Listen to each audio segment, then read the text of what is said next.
नमस्कार, स्वागत है आपका समाचार टाइम 24 में। मैं हूं पूजा चौरसिया और आप देख रहे हैं हमारा प्रोग्राम ग्वादर के बहाने ग्रेट गेम। समुद्री सिल्क रोड रणनीति पर आगे बढ़ते हुए चीन ने पाकिस्तान के ग्वादर बंदरगाह और आर्थिक गलियारे से लेकर हिंद महासागर तक अपनी पहुंच बना ली है। इस परियोजना में ग्वादर और कराची से शिनजियांग को जोड़ने वाला मार्ग पाकिस्तानी कब्जे वाले कश्मीर और गिलगित बल्तिस्तान से भी होकर बनने का प्रस्ताव है। ग्वादर में चीनी नौसेना की उपस्थिति तथा रूस की साझेदारी की खबरें भी हैं। ऐसे में यह परियोजना महज आर्थिक न होकर भू राजनीतिक पहल बन जाती है। इन्हीं वजहों से भारत को इस पर आपत्ति है। रूस की खुफिया सेवा फेडरल सिक्योरिटी सर्विस के प्रमुख अलेक्सांद्रो बोगदानोव नवंबर के तीसरे हफ्ते ग्वादर बंदरगाह को देखने क्यों गए थे? इस सवाल का संतोषजनक उत्तर नहीं मिलने से कई कहानियां कूटनीतिक हलकों में बननी शुरू हो गई। पिछले महीने से ही ग्वादर बंदरगाह को चीनी माल की ढुलाई के वास्ते ऑपरेशनल किया गया था। शिनजियांग से माल की पहली खेप इस मार्ग से विश्व बाजार के लिए भेजी गई। रूसी खुफिया सेवा के प्रमुख के ग्वादर आने को लेकर यह कयास लगाया गया है कि मॉस्को ग्वादर बंदरगाह से जुड़ जाने में दिलचस्पी ले रहा है। रूस चीन पाकिस्तान की मॉस्को बैठक से एक माह पहले ही अलेक्सांद्रो बोगदानोव का ग्वादर आना एक नई धुरी का संकेत है। इसमें तुर्की, ईरान और तुर्कमेनिस्तान ने भी दिलचस्पी दिखाई है। पाकिस्तान के प्रधानमंत्री नवाज शरीफ 2 दिन के लिए तुर्कमेनिस्तान की राजधानी अशगाबाद गए थे। तुर्कमेनिस्तान के राष्ट्रपति गुरबांगुली बर्दोमुखमेदोव से बातचीत के बाद इसकी पुष्टि हुई कि रूस अपने पड़ोसी तुर्कमेनिस्तान के रास्ते ग्वादर तक के लिए सड़क मार्ग चाहता है।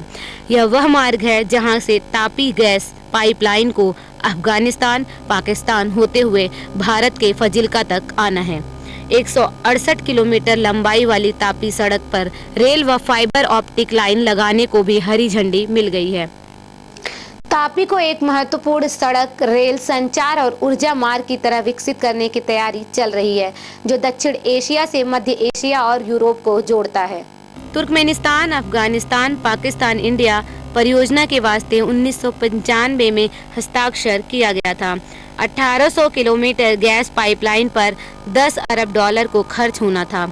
इस परियोजना से पाकिस्तान को रोजाना 1.3 अरब घन फीट गैस मिलती और इतनी ही गैस भारत को मिलनी है। साथ ही अफगानिस्तान को 0.5 क्यूबिक फीट गैस मिलेगी। इसके बदले भारत को 200 से $250 मिलियन ट्रांजिट फीस पाकिस्तान को देनी होगी और यही राशि पाकिस्तान अफगानिस्तान के हवाले कर देगा। मतलब पाकिस्तान को एक तरह से ट्रांजिट फीस नहीं देनी होगी। फिर भी भारत तापी के लिए तैयार बैठा है।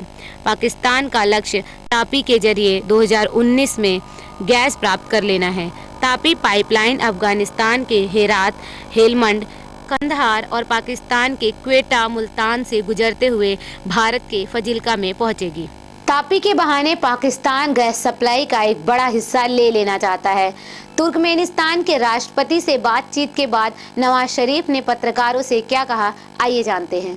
नवाज शरीफ ने पत्रकारों को जानकारी दी कि तापी पाइपलाइन से 400 अरब घन फीट गैस की सप्लाई अफगानिस्तान, पाकिस्तान और भारत के लिए होगी, जिसमें से 300 अरब घन फीट पाकिस्तान के हिस्से आना है। नवाज शरीफ की बात यदि सही है तो तापी पाइपलाइन पाकिस्तान के लिए हिंग न लगे फिटकरी साबित होने वाली है। तापी के रास्ते रूस जिस तरह से सड़क, रेल और संचार के लिए गंभीर है, उससे पाकिस्तान को फूटी कौड़ी नहीं खर्च करनी है और उसे बैठे बिठाए पश्चिम एशिया व यूरोप के लिए राजमार्ग मिलने जा रहा है। इससे अलग रूस कराची से लाहौर तक गैस पाइपलाइन बिछा रहा है। ऐसे में प्रधानमंत्री मोदी ने पाकिस्तान को आइसोलेट करने का जो अश्वमेघ यज्ञ छेड़ रखा है, उस पर तो पानी फिरने जा रहा है। सर्जिकल स्ट्राइक से पहले आप सभी को याद होगा कि बलूचिस्तान को पाकिस्तान से अलग थलग करने की चर्चा जबरदस्त तरीके से हुई। ग्वादर बलूचिस्तान का एक महत्वपूर्ण बंदरगाह बनने जा रहा है।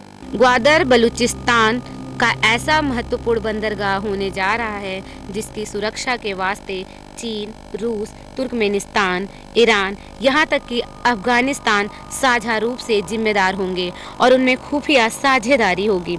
रूस के खुफिया प्रमुख 14 साल बाद पाकिस्तान यदि आए तो मकसद बलूचिस्तान में सुरक्षा बढ़ाना भी होगा ताकि औद्योगिक माल की आवाजाही में कोई बाधा न पहुंचे।